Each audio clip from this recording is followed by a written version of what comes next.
Bom dia a todas e a todos. Estamos hoje no dia 19 de agosto de 2021 em mais um encontro da série de debates Ciência, Riscos e Desastres, cujo tema do encontro de hoje é Dados à prova da água, engajamento de comunidades e instituições na resiliência a inundações, com o professor Dr. João Porto de Albuquerque, da Universidade de Warwick.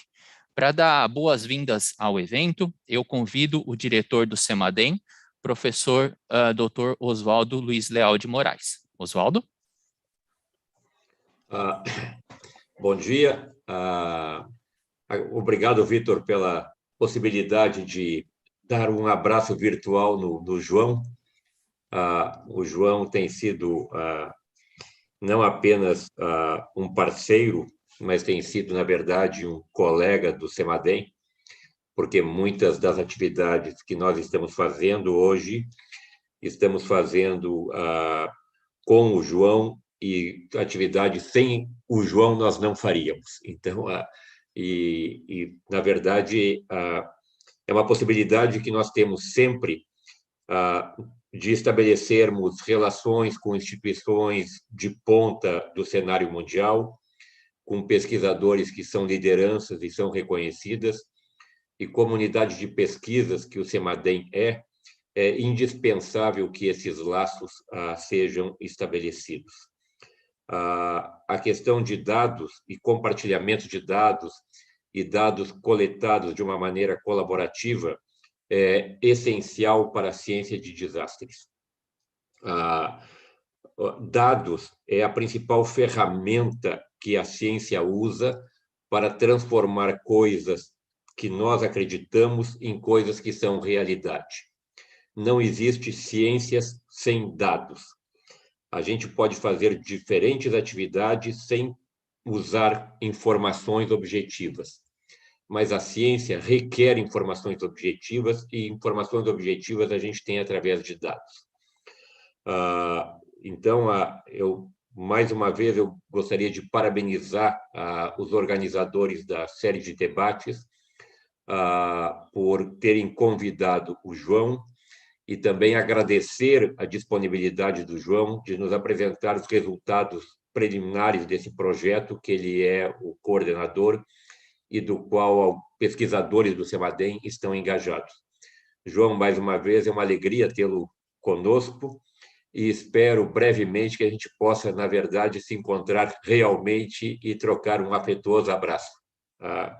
Muito obrigado.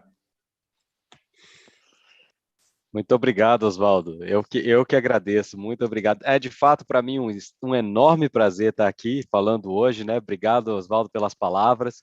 De fato, eu me sinto um amigo íntimo do CEMADEM, posso dizer, estando convivendo, e estou realmente sentindo falta de ir presencialmente em São José, encontrar todo mundo e abraçar, e vai ser muito, muito bom quando a gente puder fazer isso. Então, começo agradecendo, né? É um privilégio, eu acho, para nós poder trabalhar com Oswaldo, com o Vitor e com todos os colegas do CEMADEM, que tem não só uma capacidade técnica enorme, né, em várias áreas concentradas numa instituição, como também um coração grande e uma missão muito importante para o Brasil. Então, é um grande prazer para mim e um privilégio, eu posso dizer, estar trabalhando juntos nos últimos anos. Então, eu começo por me introduzir, né, me apresentar.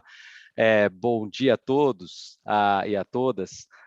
Obrigado, Vitor Marquezine e os organizadores da série de debates pelo convite de estar aqui e a oportunidade de falar um pouco do nosso projeto internacional Dados à Prova d'Água, ou Waterproofing Data. Eu tenho uma formação em ciência da computação e ciências sociais, uma formação dupla, e fui professor no Brasil, na Universidade de São Paulo, e estou desde 2016 aqui na Universidade de Warwick, no Reino Unido, como professor associado, e eu hoje sou um professor titular, podemos dizer titular, que é full professor, né, aqui na Universidade de Warwick, e tenho dirigido desde os últimos anos um instituto que chama Instituto de Desenvolvimento Sustentável Global, né? Então, vou começar a compartilhar minha tela para fazer essa apresentação. Então, eu tenho o prazer de estar aqui hoje falando, né, na verdade, também como parte de um projeto de pesquisa de uma equipe multidisciplinar, a qual eu tenho esse privilégio de estar colaborando. Vitor Marquezine aqui também é membro desse projeto, e muitos outros no CEMADEM, né? E nós vamos falar, então, dessa ideia dos dados. Então, achei muito pertinente e importante a introdução que o Dr. Oswaldo fez a respeito da importância dos dados hoje, né? Então, eu queria falar um pouco sobre isso. Esse projeto de pesquisa que começou formalmente em 2018, já vem de várias interações que a gente vem tendo com o CEMADEM, né? E ele tem como mote central, como assunto central, essa ideia do engajamento de comunidades, cidadãos e instituições, no geral, para resiliência a inundações. Então, eu vou começar fazendo um pano de fundo para o projeto rápido e depois passar para a apresentação de alguns principais resultados que a gente queria compartilhar com vocês. Aí no slide vocês vão ver que eu também estou de mudança de Warwick, eu estou indo para a Universidade de Glasgow a partir de outubro, onde eu vou ser o co-diretor do Urban Big Data Center, que é o Centro para Grandes Dados Urbanos, né? Então vou ter uma mudança em breve, que já gostaria de sinalizar aqui, mas nada muda em relação aos projetos, às colaborações e à disposição que eu tenho de trabalhar, né, nessa área em frente. Então, começando com um pano de fundo, né, assim, esse projeto começou se perguntando o seguinte, né, a gente sabe a importância dos dados, eles são a essência tanto da ciência quanto da prática, baseada em informações sólidas, né? Apesar de todas as discussões atuais a respeito de uma certa desconfiança dos dados e de fake news, na verdade a gente sabe que o que a gente melhor tem para embasar as nossas decisões são dados confiáveis e sólidos. Mas também a gente vem vendo, e esse slide mostra um pouco, uma expansão dos tipos de dados que a gente tem, tanto para como subsídio a políticas públicas, especialmente pensando em políticas de cidades, né, e de resiliência, como também para a ciência, né? A gente tem novas infraestruturas de dados que foram proporcionadas pela chamada revolução digital. Tá? Então, a gente tem sensoriamento em tempo real, a gente tem, né, hoje em dia, todo mundo tem um celular no bolso e produz dados numa frequência e numa granularidade que é inédita. Né? E com isso gerou-se essa ideia de uma nova ciência, uma nova maneira de fazer, de entender cidades a partir desses dados novos. Né? E, em muito especial, a possibilidade que essas tecnologias abrem para cidadãos produzirem dados. Né?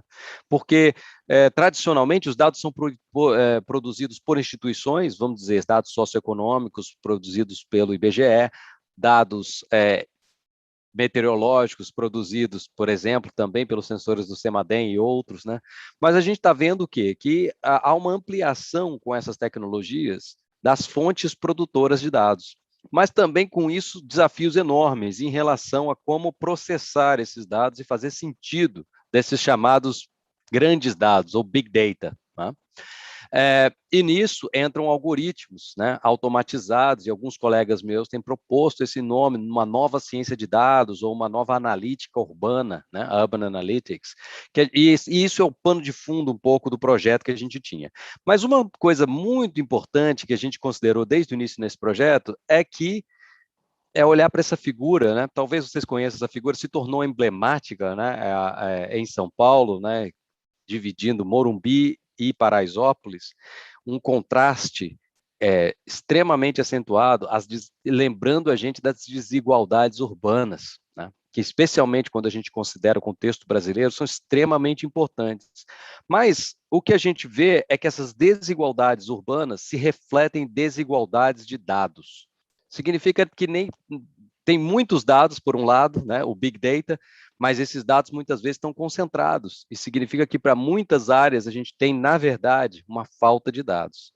Então, essa figura do Tuca Vieira, que virou um ícone das desigualdades urbanas no mundo todo, né, conhecido no mundo todo da cidade de São Paulo, acho que traz isso à memória. E só para ilustrar, né, A gente fez um artigo recente olhando para mídias sociais. Então, aqui esse é um mapa de São Paulo. Para quem conhece a cidade de São Paulo, tem o formato tradicional.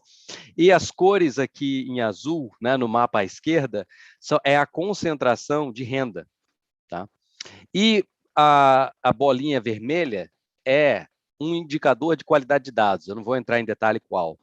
Mas é interessante, no artigo, se vocês tiverem interesse, tem aqui o link, vamos deixar as referências depois, né? Tem todos os detalhes, como é que a gente gerou esse indicador de qualidade gerado a partir de mídias sociais para entender inundações e chuvas fortes.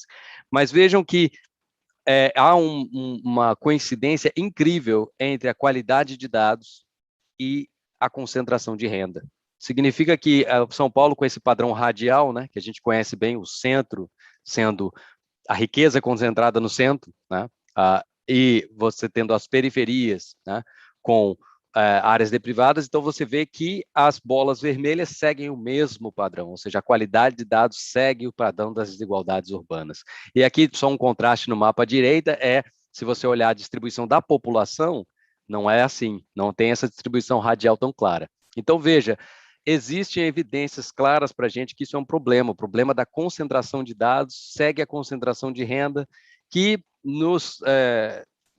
com a relação aos desastres temos um desafio muito especial, que é como que a gente democratiza, como que a gente amplia as bases de dados necessárias para a nossa tomada de decisão, para que ela contemple essas desigualdades, ao invés de acentuá-las, né, e perpetuá-las. Se a gente deixar os nossos pontos cegos, né, os pontos cegos dos dados, né, guiarem decisões.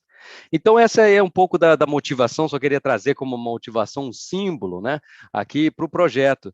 E aí a gente entra no projeto Dados à Prova d'Água, que é, de fato, um projeto diretamente, centralmente preocupado com a questão dos dados e como tornar a qualidade dos dados melhor. Mas, na verdade, o desafio que a gente se propôs foi o quê? Como que a gente repensa a produção, circulação e uso dos dados para apoiar, de fato, transformações da nossa sociedade, das nossas comunidades, né, urbanas, para se tornarem mais resilientes e sustentáveis.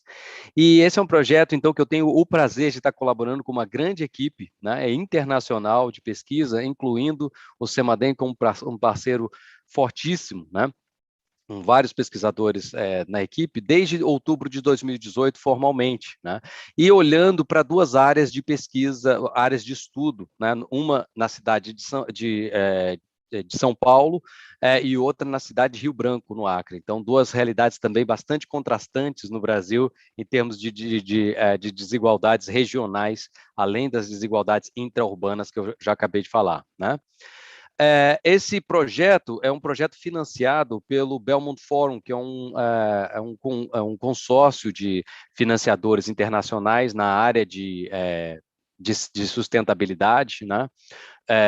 E de mudanças ambientais, e tem como parceiros a Universidade de Warwick, onde eu estou aqui na Inglaterra, no Reino Unido, a FGV, com a professora Maria Alexandra Cunha e equipe, a Universidade de Heidelberg, o professor Alexander Zipf, na Alemanha, e equipe, e o CEMADEM, com o Vitor Marquezine, Liana Anderson, Conrado Rudolph, Giovanni Dolif, Raquel Treiber, na nossa equipe, uma equipe multidisciplinar dentro do próprio CEMADEM, o que é uma coisa sempre fantástica para mim de trabalhar, né?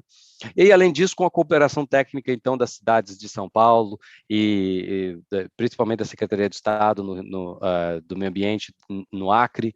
Além disso, outras agências internacionais no nosso conselho consultivo, como a CPRM, o British Geological Service, Environmental Agency e os nossos financiadores, então, dentro desses países participantes.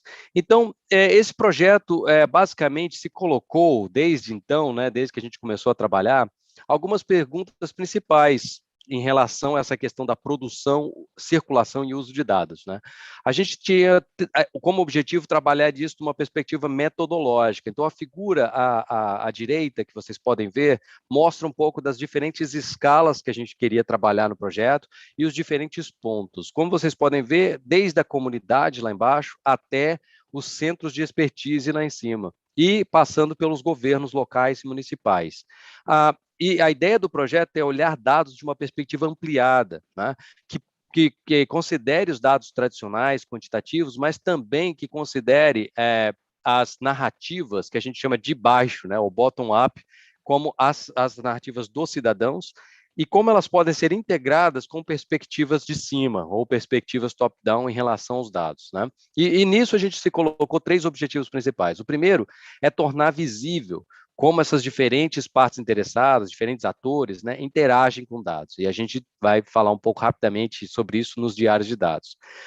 O segundo, engajar os cidadãos na produção, circulação e uso de dados. E o terceiro, integrar os dados, que vêm dessas 2 fontes. Então, um pouco de uma de cima para baixo, uma de baixo para cima e uma de integração. Essa foi a ideia do projeto, né, que a gente construiu. Então, quando a gente começa a falar sobre isso, a primeira coisa que a gente se deparou foi a necessidade de pensar o que é dado, né? Bom, dado a gente pode considerar o quê? Como um registro digital. Do ponto de vista computacional, ele é uma codificação digital de alguma coisa, né? Mas a gente também começou a pensar que dado é uma codificação digital que está embutida em práticas sociais. E isso é uma maneira de olhar dados que nos levou a questionar como é que as pessoas se engajam na produção de dados. E aí a gente foi buscar inspiração na tradição da pedagogia crítica do Paulo Freire, para pensar em dados de uma perspectiva ampliada, né? Significa que criar dados pode ser visto não somente como uma situação, vamos dizer assim, banal de capturar uma realidade, um fenômeno nos dados, mas ele também pode ser visto como uma oportunidade para fazer perguntas sobre a realidade que você está capturando. E aí, inspirado pelo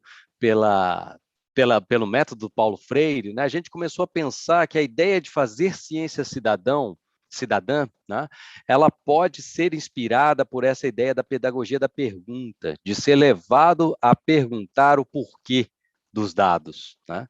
Então, nesse conceito de dialogicidade, a gente adotou no nosso projeto e escreveu sobre isso, né, a ideia de que a geração de dados, ela mesma, pode ser um processo de diálogo, pode ser embutida num processo de diálogo. E o uso de dados nas diferentes escalas pelos diferentes atores também pode ser. Isso nos levou a falar o seguinte: bom, o dado é importante, né, como resultado, mas também o processo de produzir o dado é muito importante e uma oportunidade.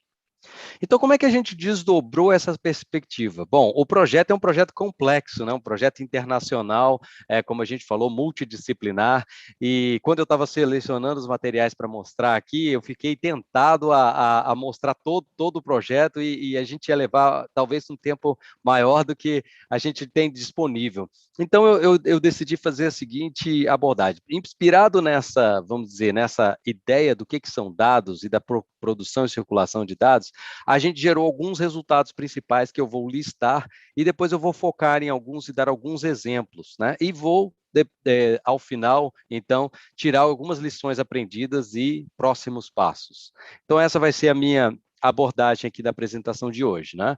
Então, assim, o projeto Dados à Prova d'Água, ele tem 6 pacotes de trabalho, ele foi expandido, né, com o tempo, ele tinha inicialmente 5, a gente expandiu, teve um financiamento complementar, então tem 6 pacotes de trabalho que cada um deles geraram resultados muito significativos, eu acho, né, modéstia à parte, e que a gente poderia discutir com muito detalhe cada um deles, mas eu vou dar uma visão geral para vocês aqui, né? O primeiro, o Work Package, que foi em relação a diário de dados, ele foi destinado a entender como as pessoas interagem com dados, né? E foi liderado pelo Nathaniel Tkach, que é um colega meu da Universidade de Warwick, de estudo de mídia, e o Mário Martins, e fizemos o trabalho no CEMADEM e na Secretaria de Estado do Meio Ambiente do Acre. né? O Workpack, então, ele gerou um método para entender um pouco ampliadamente aspectos sociais e culturais de dados. O Workpackage 2 diz respeito a engajar as comunidades, as escolas, né, e comunidades no que a gente chamou do processo de jardinagem de dados. É uma metáfora interessante para a gente pensar que a gente interage com a comunidade para cultivar os dados juntos, né, e com isso também cultivar novas perspectivas e comportamentos. Né? O terceiro foi o mapeamento da percepção de risco, utilizando técnicas de mapeamento participativo, né, de sistema geográfico, de informação geográfica, para colocar isso em portais web de integração. E a gente também usou esses materiais, desses outros work packages, para fazer discussões em diálogo no que foi chamado de rodas de conversação, conversa e ação, para uma transformação pelo diálogo. Além disso, nós geramos intercâmbios internacionais em que fizemos conexões, por exemplo, de colegas do CEMADEM, da CPRM, com o Met Office aqui na Inglaterra, com o JRC, em relação ao uso de dados cidadãos, né, com a Environment Agency, com o British Geological Survey. E, por último, mas não menos importante, o aplicativo móvel que está sendo desenvolvido e vai ser lançado. Então, essa é uma visão geral das diferentes áreas, só para vocês terem uma ideia no que a gente trabalhou do projeto. Agora eu vou dar exemplos, pincelar alguns exemplos e depois concluir com as nossas lições aprendidas. Então, exemplos visuais, para a gente ter uma ideia, né? Esses são parte do nosso projeto de diários de dados, né? Ele envolveu fazer observações de situações com as quais pessoas interagem com dados. Isso foi feito tanto no CEMADEM, em colaboração com os nossos colegas da sala de situação, né? E quanto na Secretaria de Estado do Meio Ambiente Secretaria de Meio Ambiente do Estado do Acre, né? Em que a gente estruturou, repensou e, interessantemente, esses diários de dados, por exemplo, no Acre, né, foram utilizados como base para pensar em protocolos, né, coisas que, por exemplo, o CEMADEM já tinha protocolos de tomada de decisão, mas também ajudaram num processo de reflexão de novas direções para a sala de situação. Outro trabalho importante que a gente teve, muito forte, foi o engajamento de comunidades. E aqui com uma parceria fantástica e muito forte com o CEMADEM Educação, né? Com esse programa liderado pela doutora Raquel Treiber, né? Que é um programa maravilhoso que eu me encantei desde que conheci, quando cheguei ao CEMADEM. Então, a gente trabalhou muito junto aqui em relação a experimentar com novos métodos para que estudantes possam produzir dados. A gente trabalhou com mapeamento participativo, com o OpenStreetMap, trabalhou com mapeamento de percepção de risco, a gente trabalhou, por exemplo, com ciência cidadã na escola a partir do desenvolvimento de uma disciplina eletiva, né, que está para ser lançada agora, e também com vídeos de memórias digitais. Então, aqui a gente tem, eu estou falando em nome, como eu falei, queria só ressaltar isso, que é muito claro que aqui tem uma equipe maravilhosa, né, principalmente dos nossos jovens pesquisadores, a doutora Fernanda Lima Silva aqui, que liderou isso, a Lívia De Grossi, o Mário Martins, né, o Vangelis Pitides, a Caroline Clone. A gente tem uma equipe maravilhosa aqui, internacional, de pesquisadores que lideraram esse trabalho, né, e então que se engajaram nesse processo de jardinagem de dados nas comunidades, né. E um desdobramento disso, né, que é mais recente, que está sendo capitaneado pela Lívia De Grossi, é o aplicativo móvel, né, em que a gente, em conjunto com o CEMADEM Educação e baseado em experiências anteriores, né, e aprendendo para elas para ir para um design mais participativo e orgânico com as comunidades e escolas, a gente está desenvolvendo, está em fase final de desenvolvimento de um aplicativo móvel para que as comunidades possam oferecer dados, né, em relação à sua realidade local, dados de pluviômetro, dados de intensidade de chuva, dados de áreas de alagamento e alturas do rio, e receber dados do CEMADEM e de outras agências em relação à resiliência de informações. Então, aqui só para vocês verem uma provinha do aplicativo que está em fase final de desenvolvimento. Então, com isso, são alguns dos resultados que a gente gerou no projeto, e vou me encaminhar para algumas, pontuar, né, algumas lições aprendidas e próximos passos, para que a gente que a gente gostaria de discutir. Bom, um dos primeiros resultados que a gente teve é fazer uma perspectiva mais estendida sobre o papel dos dados, o que são dados e como eles ajudam a construção de resiliência e transformação. Então, nós publicamos até recentemente no COSUST, que é a Current Opinion in Environmental Sustainability, uma revista internacional, esse artigo em que ele aponta para essa perspectiva estendida. Normalmente, quando a gente pensa no papel dos dados para a resiliência e para a transformação, né, para a sustentabilidade, a gente pensa como base para evidência de tomada de decisão, que é exatamente o que a gente precisa, tanto para a ciência quanto para a prática. Mas também a gente está apontando aqui que esse uso pode ser associado a outros dois usos. O primeiro, a circulação de dados, né, entre os diferentes atores, e o projeto Dados à Prova d'Água veio mostrar isso, trabalhando com vários atores em diferentes escalas. O próprio fluxo de dados pode transformar a governança, pode fazer com que as pessoas se comuniquem, e essa comunicação e esse reconhecimento da defesa civil comunicando melhor com a comunidade, da comunidade comunicando melhor com os meteorologistas, hidrólogos e cientistas naturais. Esse intercâmbio em si, para além dos dados que são trocados, o próprio intercâmbio ele permite uma base mais robusta para a resiliência. E o terceiro é a geração de dados em si, pode ser uma atividade transformadora, quer dizer, a gente pode olhar produção de dados como uma oportunidade de criar resiliência, de transformar, né? E nisso a gente está olhando mesmo uma interface, né? Uma interface, um espaço que a gente pode chamar de transdisciplinar para atuar dentro da produção de dados para resiliência em inundações. Geralmente, quando se pensa em dados, a gente pensa em características técnicas dos dados, né, de qualidade de dados, por exemplo, a completude, que é um termo bastante computacional, completeness, né, ou completeza, a timeliness, ou a temporalidade, ou a atualização desses dados, né, a consistência, a escalabilidade, mas você tem, por outro lado, a questão do desenvolvimento comunitário e engajamento, que você pode olhar do ponto de vista do empoderamento, de você ter perspectivas e aprendizagem social.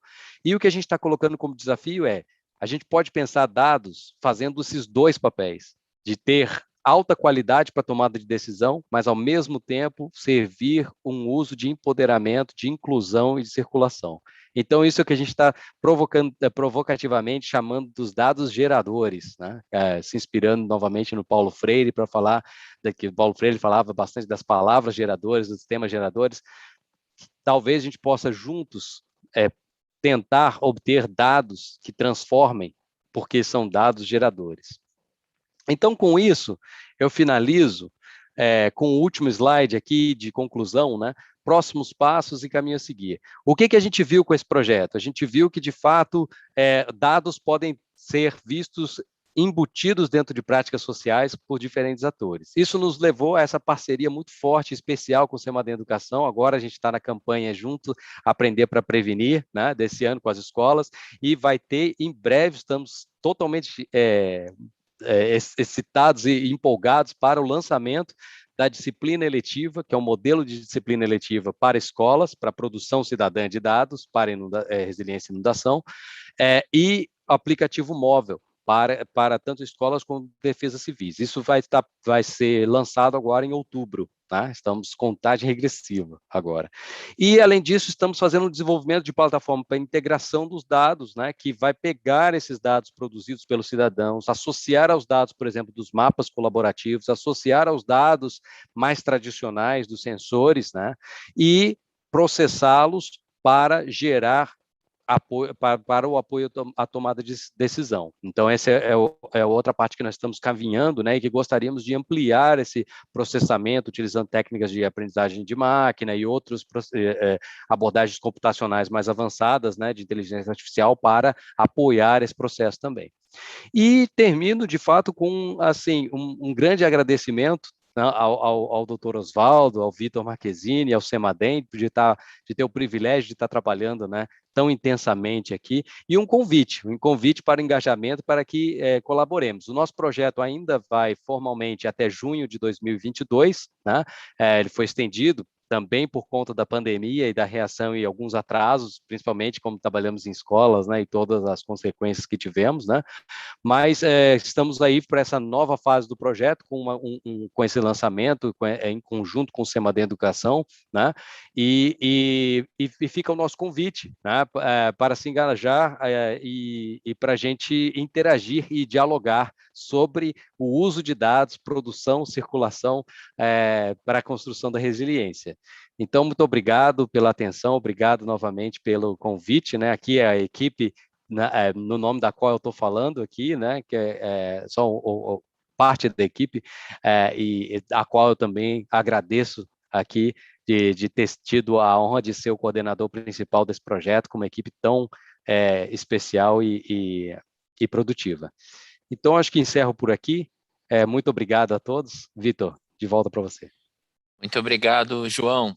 A gente está com a participação aí de defesas civis de diferentes regiões do país, como o Arci, da Defesa Civil de Novo Hamburgo, Rio Grande do Sul, o Francisco, que é da Defesa Civil Estadual do Ceará, o Reginaldo Pinheiro, também coordenador da Defesa Civil do Pará, Maria de Fátima, da Defesa Civil de São Tomé, Rio Grande do Norte.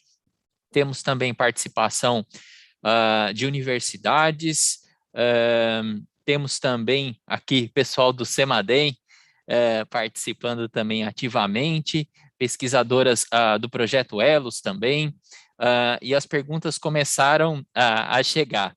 Eu tenho uma para você, João. Eu fiquei bem curioso, numa das últimas fotos, nós temos a foto, um mapa impresso e tem um QR Code bem no cantinho daquele mapa. Você poderia explicar para a gente o que é isso? Esse mapinha?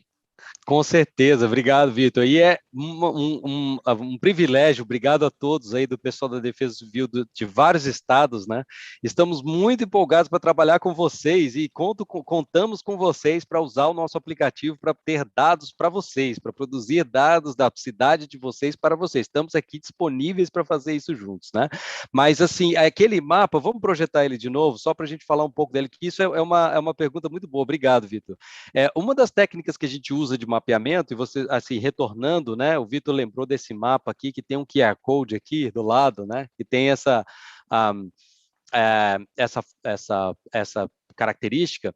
Isso é uma técnica que a gente desenvolveu, uma ferramenta, né, inclusive que a gente desenvolveu no projeto, que vai estar sendo lançada também em português, pela primeira vez isso vai se tornar disponível em português para todos usarem, que é uma ferramenta de mapeamento participativo. Você imprime os mapas com esse QR Code, então você pode anotar os mapas, né, fazer desenho em cima deles, e depois a gente tira uma foto dele, né, ou digitaliza esses mapas, e por causa do QR Code, ele vai ser já georreferenciado, o mapa. Então, você consegue pegar os dados que você anotou em cima dele e transformar isso para um sistema de informação geográfica, para um GIS, né? Sistema GIS, e usar esses dados para outras coisas. Então, por exemplo, a gente usou isso para mapear a percepção de riscos. Estão vendo os pontinhos que estão no mapa? Esses são pontinhos que a gente preenchia junto com as pessoas, né, perguntando onde é que a senhora acha que teve mais inundações nos últimos anos? Quais são as áreas que alagam mais? O que são as áreas que têm maior propensão de alagar? Quais são as áreas que alagam primeiro? Que aí essas informações vão nos ajudar a gerar dados que vão vir de uma memória qualitativa para ser mais quantificado através do GIS, né? E através de usar isso até para calibração de modelos, que é uma coisa que a gente está na pipeline para os próximos passos aí. Muito obrigado, João. Eu tenho uma outra pergunta, que aqui no Brasil a gente tem muita dificuldade também de acesso, né, à internet, à conexão. É possível a gente fazer mapeamento, usar essas tecnologias, mesmo quando em lugares onde a gente não tem, às vezes, o acesso à internet? Como que funciona isso? Muito bom, Vitor. De fato, eu acho que isso aí também para nós foi um ponto importante a considerar, né? Então, eu acho assim, a gente tem algumas alternativas, né? A gente sabe que às vezes a conexão com a internet é ruim ou não tem qualidade ou mesmo não existe, né? Em certas áreas. Então, o que a gente trabalha é com duas formas, né? Uma é quando existe, então, os aplicativos celulares, tanto os que a gente está desenvolvendo, quanto os que a gente adaptou de ferramentas de software livre para utilizar no projeto, eles podem ser utilizados offline. Né? Então, você pode coletar as informações offline e quando você vai ter acesso à internet ou está perto de um Wi-Fi, você pode fazer o upload, né? Mandar esses dados. Então, essa é uma maneira. A outra maneira, de fato, é, de novo, voltando nos mapas que a gente acabou de falar em papel. Uma das questões que a gente trabalhou muito no projeto é essa ideia de ir do digital para o analógico, do analógico de volta para o digital. Significa que, para ser inclusivo, muitas vezes a gente pega os dados, né, que estão no computador e imprime para interagir com as pessoas com esses dados. Mas depois, essa interação vai gerar traços, como, por exemplo, as anotações do mapa, que a gente digitaliza de volta e viram dados novamente. Então, dessa forma, a gente tenta ter os dois mundos, né? Tanto ter as capacidades dadas pelo mundo digital, como a possibilidade de incluir pessoas que, por exemplo, também não têm um traquejo com a tecnologia, ou não têm acesso à tecnologia de fato, ou não têm rede, né? E a gente pode fazer isso através de criando instrumentos que tornem isso acessível, como os mapas em papel, né? Que, na verdade, eu adoro. Eu acho que esse é um dos melhores meios, de fato, para interagir com os mapas, é olhando para eles no papel, trabalhando com eles. Eu me lembro quando a gente estava, né, Vitor, ali no MBOI, na paróquia, né? E que a gente começa a falar com as pessoas, elas começam a ver onde é que eu moro, onde é que teve enchente. Então, ela começa a ter um processo de pensar diferente sobre o território, pensar diferente sobre os riscos. Por que que aqui alaga?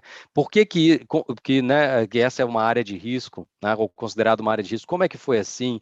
Então, a gente trabalha com as memórias, vê como é que as pessoas chegaram naquela região. Então, a gente está falando do MBOI, foi muito bonito, né? Que foi uma região que há 50 anos atrás não era nada, né? E que se construiu, né? Hoje tem 200 mil pessoas morando naquela parte de São Paulo, né? E como que né, eles vinham com aquelas memórias dele de entrar naquele território com água no joelho e tal. Então a gente vai vendo os processos de ocupação das vazas de rio e como é que isso está construído com a vulnerabilidade e o risco de inundações hoje em dia. Então eu acho que esse processo de produzir dados e discutir sobre eles, né, gera uma nova percepção, uma nova consciência. Tá? Então, acho que aí, novamente, é esse papel da inclusão, né? E de fato, pensar numa perspectiva ampliada de dados, que não é só aquilo que está no computador ou um número, né? Mas é também uma maneira de interagir com os outros na produção e circulação. Legal, João. Eu ia deixar a pergunta aqui da Maria de Fátima, um pouquinho para depois, né? Ela fala ela é coordenadora municipal de defesa civil de São Tomé, no Rio Grande do Norte. E ela fala assim: olha, aqui é diferente. O problema é a seca. Você conhece algum projeto que também lida com a questão das secas e dados colaborativos? Poderia contar um pouquinho para a gente? Olha, Maria de Fátima, é uma pergunta fantástica e talvez até um convite, hein, para gente de fato fazer essa expansão, né? Nesse projeto a gente começou a olhar para as inundações. A gente tem o projeto Nosso Irmão, né, que é o MapFire aqui com a Liana Anderson, que lida com incêndios, né, com incêndios florestais. Então a gente já tem fogo e água, mas a gente também quer ter terra. A gente também quer ter tem um outro projeto nosso que é o Belatan, que lida com deslizamento de terra, né, com terra. Mas também com a questão das secas é impressionantemente importante, né? E cada vez mais importante. Eu acho que, de fato, a gente tem que pensar em outras formas de produção de dados sobre seca, mas a gente tem discutido isso. Alguns pesquisadores da nossa equipe trabalharam com produção colaborativa e cidadã de dados de secas, mas é aqui na Inglaterra. É bem interessante o trabalho da Joanne Gada Hansen, e que é uma pesquisadora, professora aqui de Warwick também na área de estudos de mídia, né, e estudos culturais. E ela tem trabalhado muito com as formas artísticas para despertar a consciência sobre as secas, né? Porque, de fato, muitas vezes ela fala que a gente tem essa ideia de chama de uma consciência molhada, né? Pensa mais na água, mas a seca fica mais invisível, mas nem por isso menos importante, muito, muito poderosa. Então, Maria de Fátima, obrigado pela pergunta, eu acho fantástica, é uma oportunidade da gente expandir esse pensamento para capturar dados que forem significativos sobre a seca. É um desafio, porque é um fenômeno diferente, é um fenômeno que não tem o acentuado que a inundação tem e não trabalha com os mesmos tipos de dados, ele é mais longitudinal, né, em alguns sentidos, né, mas que algumas das técnicas que a gente desenvolveu também se aplicariam, quer dizer, entender os novos regimes de chuva, como que eles estão acontecendo, como que ela está sendo concentrado, ou a escassez de chuva nesse caso. Então, há possibilidades de diálogo e de tradução do que a gente fez para outros contextos, né? Mas a gente ainda não fez, mas é uma coisa que de fato teria muito interesse em explorar no futuro. A pergunta da Maria de Fátima é bem interessante, né? Eu acabei me lembrando de um projeto antigo aqui que o Semadem teve com a doutora Ana Paula Cunha, do SecaWiki, que também era um aplicativo desenvolvido em parceria, acho que com o IASA, mas é algo que acabou, né, ficando, acho que por conta de problemas na atualização do aplicativo, algo do tipo. Mas com certeza é um esforço que a gente precisa retomar, né? E também Preciso. fica aí o recado da Maria de Fátima para o projeto Semadem Educação, né? A Maria de Fátima aí Isso. quer saber mais de algumas experiências nesse sentido, então com certeza a gente pode pegar o contato da Maria de Fátima para desenvolver essas ações também em parceria aí com a Defesa Civil do Estado do Rio Grande do Norte, que tanto tem nos apoiado no projeto Elos. João, uma outra pergunta que eu, assim, tá na minha cabeça, né, é sobre vamos chamar assim, da cultura institucional, né? Você acha que de exemplos de abertura das instituições para utilização desses dados colaborativos, né? Quais são, se você tem alguns exemplos de onde isso já está acontecendo, né? Como criar essa cultura institucional de confiar ou valorizar os dados colaborativos e utilizá-los, né? Não, isso é uma pergunta excelente, Vitor, e eu acho que é uma das questões que a gente vem trabalhando mesmo, né? Eu me lembro quando a gente estava no ano passado, né? A gente organizou um workshop, o Vitor estava capitaneando com a gente esse workshop, né? Junto com o Met Office, né? Junto com a Environmental Agency aqui que são os órgãos, né, de vigilância meteorológica e agência ambiental do Reino Unido, né, e o Serviço Geológico Britânico, né, a gente discutiu bastante isso com os pesquisadores e operadores, né, e é interessante, de fato, existe uma barreira, né, assim, uma barreira até mental, né, de pensar, assim, quais são a qualidade desses dados, né? Como eu posso verificar a qualidade desses dados que são produzidos dos cidadãos? Como é que eu posso confiar neles, né? Então, existe essa pergunta, é uma pergunta relevante, né, de fato, porque, como a gente sabe, são trabalhos críticos, né, a gente tem que ter qualidade nos dados, mas uma das questões que a gente vê muito claramente, né, nessa área internacional, é que, às vezes, essa pergunta vem e se coloca até um grau de exigência maior para os dados dos cidadãos do que para os dados, por exemplo, dos sensores, que a gente sabe que tem falhas, que também não são perfeitos, que muitas vezes têm problemas. Então, no fundo, tem duas questões. Exemplos, como você falou, tem exemplos claros. Eu acho que foi um consenso com todas as pessoas que a gente conversou. A gente vai ter uma conversa agora com o pessoal da Alemanha, que vai ser uma conversa bastante interessante, né, Vitor? Porque eles tiveram episódios de inundações muito ineditamente catastróficos e fatais, né, nesse ano, né, infelizmente, mas também abriu muito a possibilidade de diálogo e a importância de falar sobre isso. Então, a gente vai ter na Alemanha. Mas no Reino Unido, que a gente vem falando, né, por exemplo, o Met Office, eles têm um programa para usar mídias sociais para fazer monitoramento de impactos de inundações. Eles já estão rodando esse programa dentro do Met Office, né? Eu tenho trabalhado junto com o JRC, né, da União Europeia, E eles têm um sistema implementado e operacional para monitoramento de mídias sociais para inundações, né? Baseados em inteligência artificial, processamento de máquina, em text mining, e eu atuei como consultor para eles para fazer a espacialização dos dados, né? Então, existem essas aberturas que estão acontecendo. Existem, é claro, dentro da União Europeia, existe uma diretiva muito forte para valorizar a ciência cidadã, né? E a importância da ciência cidadã. Então, existem vários programas, grandes projetos da União Europeia, né, utilizando dados de cientistas cidadãos para uma série de coisas, inclusive para inundações também, né? Tem um programa, o CrowdMap da Universidade ETH, né, ETH de Zurique, que eles desenvolveram, que é justamente dentro de um contexto europeu. Então, existem muito claramente, né, passos nessa direção, né, e muita vontade, né? Na prática, sempre ainda temos um pouco de uma inércia institucional, e a necessidade, eu acho que, como a gente lidou com isso no Outer Proofing Data, a gente só constrói confiança se a gente conversa, né? O diálogo constrói confiança. Então, por exemplo, foi um exemplo muito legal que a gente teve esse ano, né?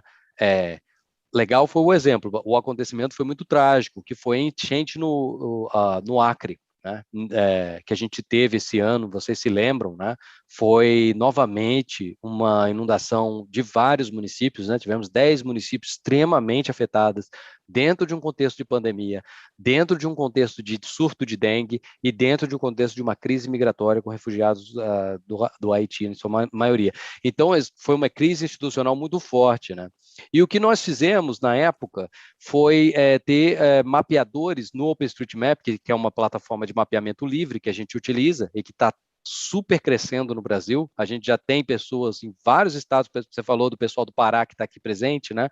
Tem um capítulo na Universidade Federal do Pará, maravilhoso, que chama Meninas da GEL, que está trabalhando com OpenStreetMap para produzir dados colaborativos. Então, alô aí, Defesa Civil do Pará, olha, é uma oportunidade e tanto de trabalhar com esse pessoal, eles são cheios de vontade, cheios de conhecimento para trabalhar com o OpenStreetMap. Então, o que a gente fez no Acre, Vitor? A gente fez uma campanha de mapeamento internacional e foi muito legal. A gente teve mapeadores do mundo, de vários lugares do mundo, não do mundo todo, né, mas de vários lugares do mundo mesmo, né? Teve mais de 1.000 mapeadores que vieram fazer um mapeamento solidário dos 10 municípios mais afetados no Acre que nos foram passados pela SEMA, né, pela Secretaria de Meio Ambiente.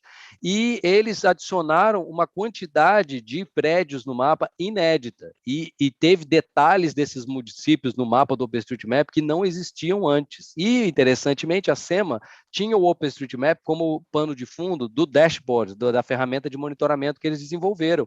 Então, eles poderiam ver imediatamente dentro de uma área de região de uma cidade afetada, por exemplo, poderiam olhar os prédios, as ruas, entender um pouco uma ideia de impacto, né? E a gente quer ampliar isso aí para gerar indicadores de impacto baseados em sumarização dos dados do OpenStreetMap. Isso é uma das coisas que a gente está trabalhando agora para ficar mais automático. Mas eles já conseguiram fazer essa verificação, porque a gente se associou com a UFAC, com a Federal do Acre.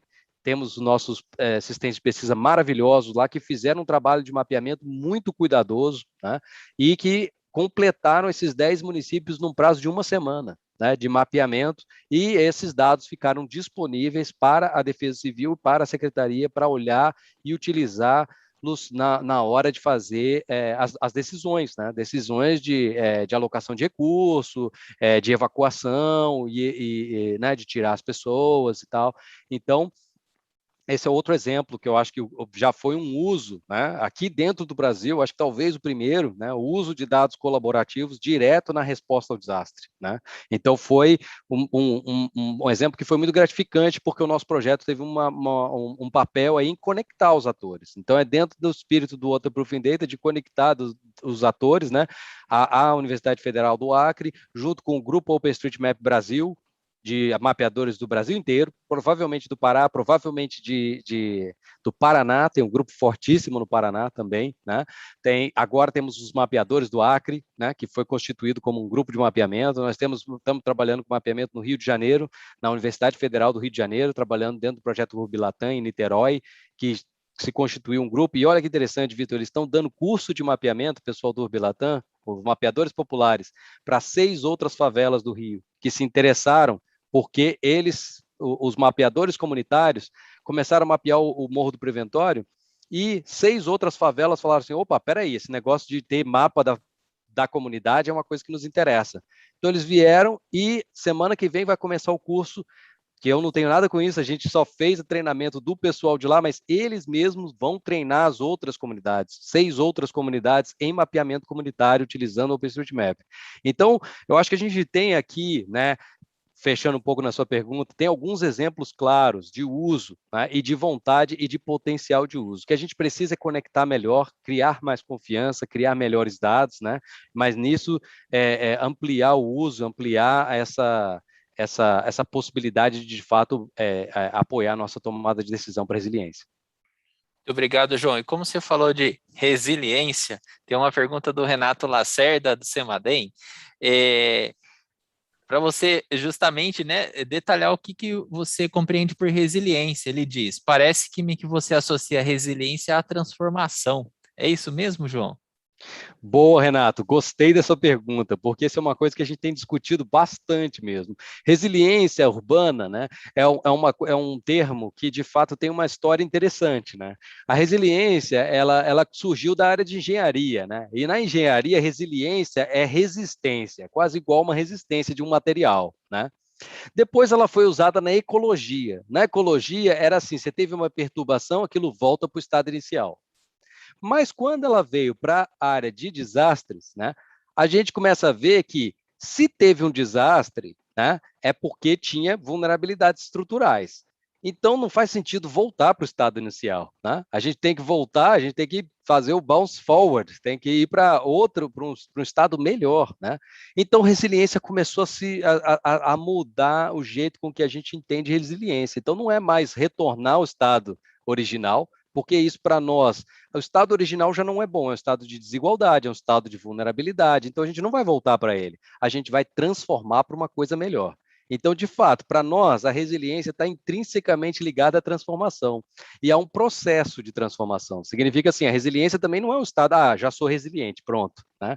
Na verdade, o que existe é um processo de transformação para a resiliência. Então, assim que a gente tem olhado no nosso projeto, olhado resiliência como um caminhar e muito ligado à transformação de problemas estruturais que estão ligados a causas raízes do desastre, como o Vitor escreve bastante sobre isso, né? Causas raízes que têm uma âncora social em desigualdades históricas, em processos de exclusão urbana, em processos de urbanização não planejada. A gente sabe bem que eles têm essa âncora social, então até por isso mesmo a gente tem que pensar em processos, né, de construção de resiliência que nos movam dessa realidade para uma nova realidade. Então, daí vem o vínculo entre resiliência e transformação.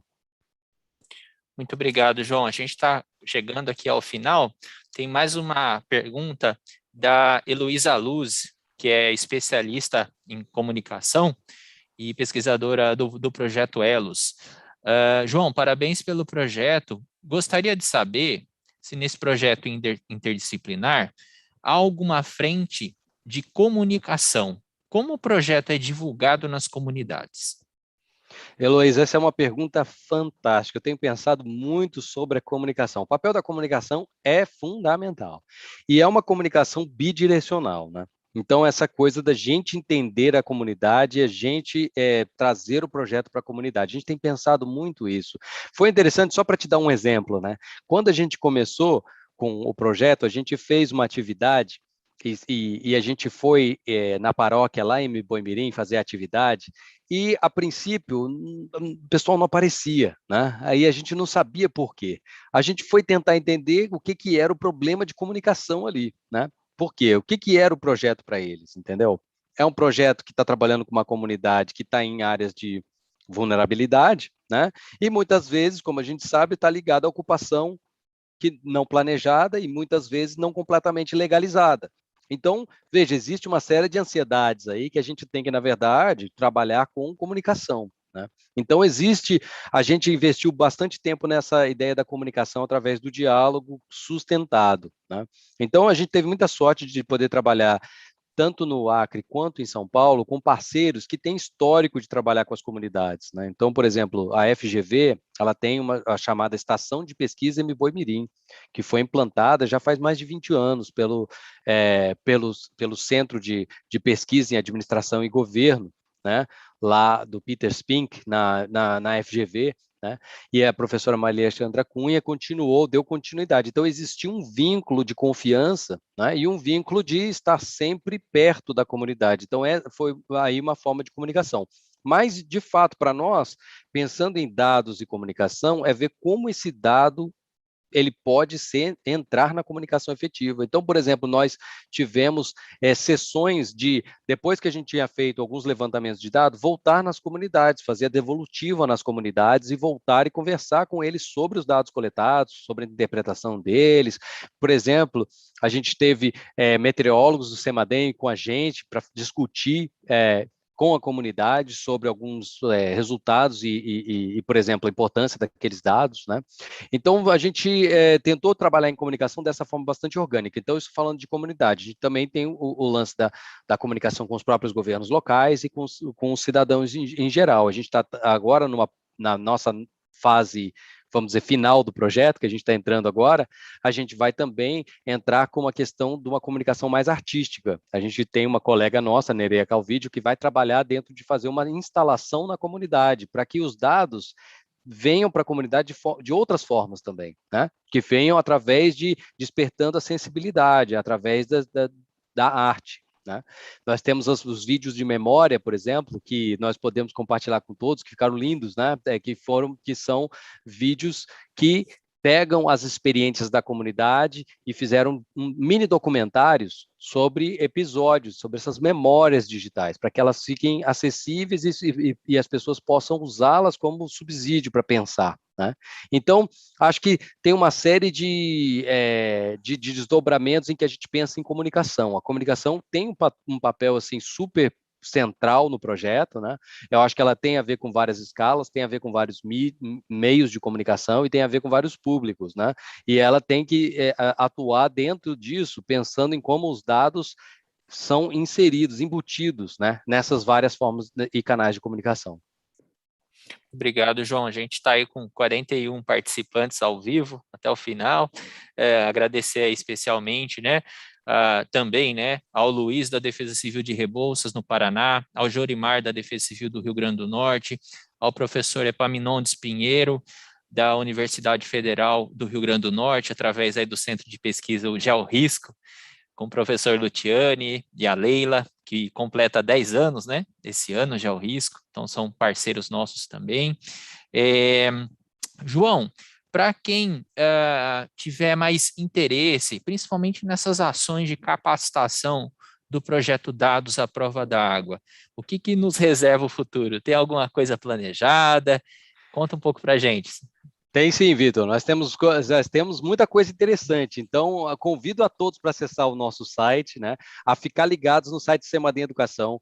Vamos ter pelo menos 3 ações que eu convido a todos. Né? A primeira, nós vamos fazer o lançamento do aplicativo móvel, né? Que vai ajudar as comunidades e defesas civis a produzirem dados. Né? Todos convidados para fazer parte da nossa seleta equipe de pilotos, de testadores piloto, né? E de desenvolvedores. Nós vamos trabalhar com escolas e defesas civis, vamos convidar a todos que quiserem e fazer parceria com todos que quiserem, né? Dentro do Brasil para fazer uma campanha a partir de outubro, onde estamos lançando esse aplicativo, para a gente coletar dados de qualidade sobre a próxima estação de chuvas. Tá? Então, essa já é um convite para todos aqui que se interessarem. Tá? Acompanhe o site do CEMADEM Educação, acompanhe o site do projeto Dados à Prova d'Água, que vamos colocar o link depois no chat aqui para vocês. Tá? E é o primeiro convite. O segundo convite diz respeito à disciplina eletiva. Né, para todos aqueles que têm vínculos com escolas, né, vamos fazer uma disciplina, um modelo de disciplina eletiva que também será lançado junto com o aplicativo do Dados à Prova d'Água, né, e ela vai estar disponível para todas as escolas utilizarem. O que essa disciplina eletiva faz? Ela ensina os alunos a produzirem dados e, ao produzir dados, amparam o trabalho da Defesa Civil. Então, convite a todas as escolas, comunidades e defesas civis aqui, participantes, né, e também pesquisadores, né, também convido todos os grupos de pesquisa que estão aqui também, para se associarem a gente e trabalharem junto, né? Porque tem muitas perguntas de pesquisa que vêm sobre a aplicação desses dados cidadãos que a gente pode explorar junto, tem todo o prazer de fazer isso, né? E o convite para usar essa disciplina eletiva, né? Nas escolas são de ensino médio, e trabalhar com os alunos para os alunos multiplicarem esse poder de produção de dados. Então, outro convite. E o terceiro convite é um convite mais especulativo, mas que eu tenho todo prazer, que é o curso que nós estamos falando, né, Vitor, sobre o mapeamento, curso de mapeamento com o OpenStreetMap, para todos que se interessarem. Estamos organizando um curso para todas as defesas civis, né, para usar dados do OpenStreetMap, que é um mapa livre, né, que pode ser utilizado aí, e junto com essas universidades dos mapeadores livres, né, os grupos de núcleo de mapeamento livre no Brasil, estamos propondo, né, e aí se tivermos adesão, se tiver interesse, então eu queria que seria muito interessante se vocês puderem, né, se expressar interesse, pode contactar o Vitor, pode me contactar, e a gente está coletando interesses para a organização de uma oficina de mapeamento colaborativo e participativo, né, para comunidades, pesquisadores e defesas civis. Tá? Então, essa é uma oficina que nós já temos planejada, já até, como eu falei, o pessoal do Preventório já está até fazendo oficina com outras favelas no Rio de Janeiro. É uma metodologia que está simplificando bastante o mapeamento popular e os mutirões de mapeamento. A gente adaptou a metodologia para o jeito muito brasileiro de fazer mutirões de mapeamento, né? Então, todos convidados. Esse é o terceiro convite. É um pouco mais especulativo por isso, porque ainda não temos datas, mas temos muita vontade de fazer. Então, baseado na adesão de vocês, temos todo o interesse da gente multiplicar essa experiência de mapeamento também. Então, esses são os 3 convites que eu finalizo, Vitor. Obrigado pela oportunidade de novamente, né, de estar aqui e também de fazer esse convite a todos, né? Obrigado a todos os nossos participantes aqui. Foi um prazer estar aqui com vocês. Muito obrigado, João. Só lembrando que na semana que vem a gente tem vários eventos. No dia 25 de agosto, às 10 horas da manhã, haverá um primeiro webinar do programa Semadem Educação em relação à campanha de Aprender para Prevenir deste ano. O título do evento será Educomunicação na Prevenção de Riscos de Desastres, 25 de agosto, às 10 horas. E no dia 26 de agosto, nós temos também mais um encontro da série de debates, Ciência, Riscos e Desastres, com o tema A Comunicação das Defesas Civis com a Comunidade, redes sociais, podcasts e vídeos. Então não perca, para quem ainda não se inscreveu no canal, é só ativar o sininho aí do YouTube. Já agradecendo de antemão a doutora Luciana Longe, que nos ajudou na compilação das perguntas do chat de hoje, o Aloysio Leles de Paula, que nos auxiliou na transmissão, e também a Tatiane Nascimento, do Projeto Elos, que nos deu apoio aqui nos bastidores. E, é claro, a todas e todos os participantes e a excelente, né, palestra, aula, né, do professor João. Então, um bom final de semana a todas e todos. Nos vemos